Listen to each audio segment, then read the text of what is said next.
Hello বন্ধুরা, আজ একটি নতুন ভিডিও নিয়ে আপনাদের সামনে চলে আসলাম। আজকের ভিডিওর মূল উদ্দেশ্য হলো ইন্ডিয়ান টিমের best of the best allrounder Wasi ভাইকে ইন্ডিয়ান টিম চোটের কারণে বসিয়ে দিল এবং তার রিপ্লেসমেন্ট হিসাবে আন্ডার-19 চ্যাম্পিয়ন, এশিয়া কাপের চ্যাম্পিয়ন আয়ুষ বাদানিকে তারা চান্স দিল। এবং আমি একটা জিনিস বুঝতে পারছি না যে গৌতম গম্ভীর দেখেছি কেকেআর আর এলএসজি ছাড়া অন্যান্য টিম থেকে প্লেয়ার নেয় না। কারণ আমি একটা জিনিস বুঝলাম এখানে, ভাই গৌতম গম্ভীরের সাথে এই যে দুটো টিম থেকে প্লেয়ার চয়েস করছে না, এই দুটো টিম থেকেই গৌতম গম্ভীর কোচ হিসাবে কাজ করেছিল একসময়। তো সেই দুই টিম থেকেই শুধু প্লেয়ার নিচ্ছে এবং সিলেক্টর অজিত আগারকার আয়ুষ বাদনিকে দলে নেওয়ার ফাইনাল ডিসিশান জানিয়ে দিয়েছে। তো বন্ধুরা, আমি একটা জিনিস ভেবে পাচ্ছি না, সে যদিও আন্ডার-19 চ্যাম্পিয়ন হয়েও থাকে, কিন্তু ইন্ডিয়ান টিমে প্লেয়ারের অভাব নেই। তার থেকে আরও অভিজ্ঞমান প্লেয়ার ইন্ডিয়ান টিমে রয়েছে। আমি মনে করেছিলাম তার পরবর্তী রিপ্লেসমেন্ট হিসাবে অক্ষর প্যাটেলকে অন্তত সুযোগ দেওয়া উচিত ছিল তাদের। আমি জানি না গৌতম গম্ভীরের মাথায় কী রাজনৈতিক খেলা চলছে এবং অজিত আগারকারের মাথায়।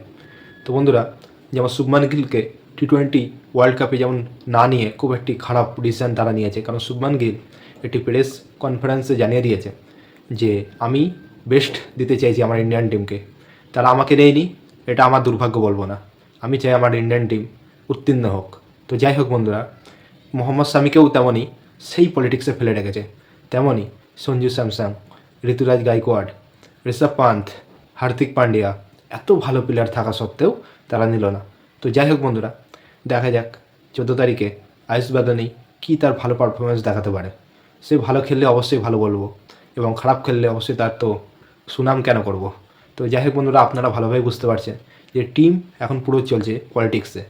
কারণ আমাদের ইন্ডিয়ান টিমটা এত ভালো ছিল আগে, সমস্ত কিছু মিশিয়ে একটা সুন্দর দল করেছিল আমাদের রাহুল দ্রাবিড়, এবং সৌরভ গাঙ্গুলি যখন ছিল কত সুন্দর প্লেয়ার চয়েস করতো। এখন দেখেন ঈশান কিষান এত ভালো একটা প্লেয়ার যে বাংলাদেশের বিরুদ্ধে কত সুন্দর ডবল 100 করেছিল। সেই প্লেয়ারকে বসে তারা কেন এমন একটি অযোগ্যমান প্লেয়ারকে খেলাচ্ছে সেটা আমি বুঝতে পারছি না। আমার মনে হয় গৌতম গম্ভীর আর অজিত আগারকার পাগল হয়ে গেছে। নাহলে আপনারাই বলেন, WTC কী এমন পারফরমেন্স করেছে, একদম রাফ পারফরমেন্স, যা কোনোদিন আমাদের দেখতে হয়নি। যারা যোগ্য প্লেয়ার তাদেরকে পর্যন্ত সে বসিয়ে দিল। তো যাই হোক বন্ধুরা, এত কথা না বাড়িয়ে মেন কথা হলো আমার ওয়াসি ভাইকে বসিয়ে, ওয়াসির যে চোট রয়েছে, আমি দোয়া করি ওয়াসি ভাই যেন ঠিক হয়ে যায়, কারণ সামনে টি-20 ওয়ার্ল্ড কাপ আছে। সে ভালো হয়ে গেলে সবচেয়ে ভালো হবে টিমের জন্য। কিন্তু আয়ুষ বাদানিকে যে চান্স দেওয়া হলো, সে তার সঠিক সুযোগটা, সঠিক সময়টা সে যদি কাজে লাগাতে পারে, সে একটি ভালো একটি বড় রাস্তা পাবে সামনের সময়।